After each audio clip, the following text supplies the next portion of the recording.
মুসলিমদের একটা বিশাল অংশ এআইকে ইসলাম জানার ক্ষেত্রে অন্ধভাবে মেনে থাকে। এতে এআইকে রব মানা হচ্ছে কিনা বা শিরিক হচ্ছে কিনা? না, এআইকে রব মানে না কেউ। এরকম যদি মনে আসে তাহলে তো মুশরিক হয়ে যাব। এআই কিছু নেই, এআই চুরি করে তথ্য। আপনি যদি ইন্টারনেটে না থাকে দেখবেন এআই দিতে পারতেছে না। সে বলে কি চাই, আরেকটু আগে বলেন, আর একটু বুঝিয়ে বলেন, মানে আপনি বুঝিয়ে দিলে সে দেয়। এআই আসলেই আপনার তথ্য চুরি করে, নিজের থেকে কোনো তথ্য পায় না। এআই কোরআনের অনুবাদ থেকে চুরি করে, হাদিসের অনুবাদ থেকে চুরি করে, আমাদের মাশায়েখদের ফতোয়া থেকে চুরি করে। এআই চোর, নিজের থেকে কিছুই দেয় না। আপনি দেখবেন এআই নিজে দিতে পারবে না। এআই কোথেকে আসছে? এটা ইন্টেলিজেন্স, এটা এআই এটা কোথেকে পাইছে? এটা কি মানুষ না? কিছুই নেই।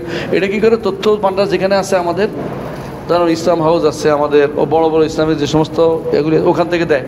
তো এখানে যে যে কন্ট্রিবিউশন রাখবে সেটা সে দিবে। একজন তো আমার বলছে এআই সালাফি, মানে কেমনে? যা যা চাই তার সালাফি উত্তর দেয়, মানে খালাফি উত্তরও দেয়। আপনারা দেখছে আপনার ব্রেন কোন দিকে চালা এই হিসেবে দিচ্ছে, অ্যালগরিদম বুঝে সেই হিসেবে দেয়। আর যারা বদ ওরা বদে দেয়।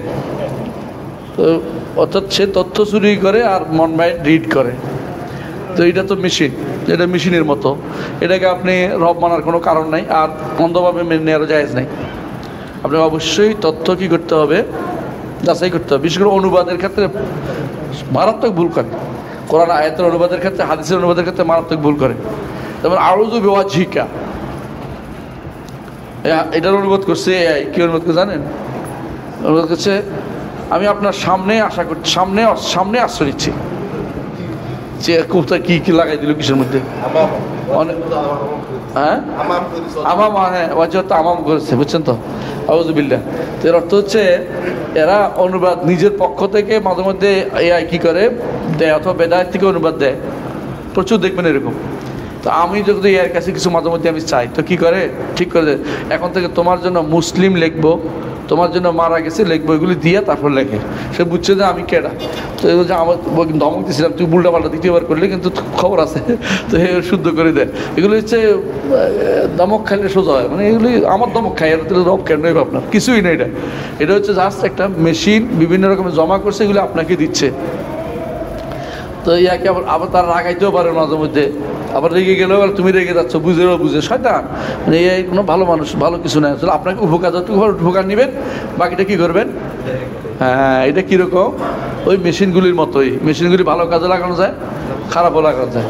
আপনি এআই দিয়ে ভালো কাজে ব্যবহার করতে পারবেন, খারাপও ব্যবহার করতে পারবেন। কোনটা করবেন এটার উপর নির্ভর করবে। ভালো দেখবেও আবার দেখবেন যে শুদ্ধ দিছি কিনা। আপনি দিয়ে দিলেন এআই দিয়া ফেসবুকেও বা দিয়ে দিলেন, পোস্ট দিয়ে দিলেন, দেখবেন যে ভুলে ভরা, এটা গুণা আপনি টানতে হইব। যে কোনো দিন না জেনে উত্তর দেওয়া যাবে, না জেনে শুধু এআই দিয়ে উত্তর দেওয়া যায় হবে না। আপনাকে জানতে হবে, যাচাই বাছাই করতে হবে। ইয়া আইয়ুহাল্লাযীনা আমানু ইন জাআকুম ফাসিকুম বিনাবাইন ফাতাবায়ানু, এই ইমানদারগণ, ফাসিক এআই যদি কোনো তোমাদেরকে কোনো ফাসিক এআই, বুঝছেন তো? এটা সবই ফাসিক, ফাসিক, ফুজুর সবই আছে। তো এআই যদি তোমার তথ্য দেয়, এটা অবশ্যই তোমার পরীক্ষা নিরীক্ষা করতে হবে, যাতে করে তোমরা মানুষের উপরে চড়াও না হবে, মিথ্যা তথ্য না দাও। কারণ কাফা বিল মারই কাযিবান আন ইউহাদ্দিসা বিকুল্লি মা সামিআ, একজন মানুষের জন্য মৃত্যু করার যথেষ্ট যা শুনে তাই প্রচার করা। সুতরাং আশা করি বিষয়টা বুঝছেন।